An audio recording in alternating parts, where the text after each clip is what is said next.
சிந்திப்போமே. 1665 உண்டன் கண்ட அன்றே என்னை மீட்டும் உமிழ்வின்றியே. கச்சியப்ப மகாமுனிவர் விளக்குகிறார்.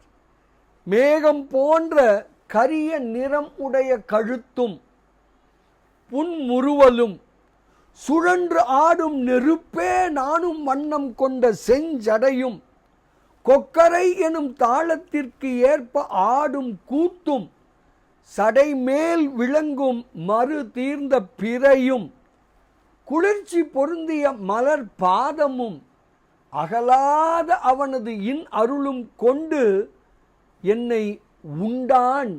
வெளியே உமிழ வாய்ப்பு இன்றி என்னை முழுமையாக உண்டான். உமிழ வாய்ப்பு இன்றி பஞ்சாக்கர தேசிகன் இந்த கண்டத்தையும் முறுவலையும் சடையையும் நடனத்தையும் பிறையையும் முழுமையாக விழுங்கினான். அதாவது சிவபெருமான் இந்த பொருட்களையெல்லாம் மறைத்து கொண்டு எனக்காக, எனக்கு அருளுவதற்காக மானுட சட்டை தாங்கி பஞ்சாக்கர தேசிகனாக வருகிறான் வருகிறான் வருகிறான். இப்படியாக தன்னை மறைத்து குருவாக வந்து அருளுவார் என்று விளக்குகிறார் கச்சியப்ப மாமுனிவர். பாடலை காணலாமே.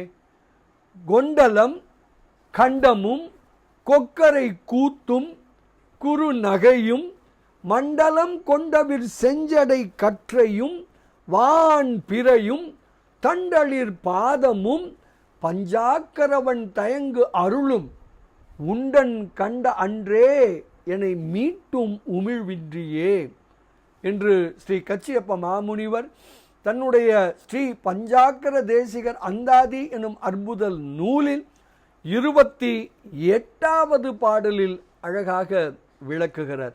கருணை உணர்வோம், ஞானம் பெறுவோம், பேரானந்தத்தில் திளைப்போம் திளைப்போம் திளைப்போம்.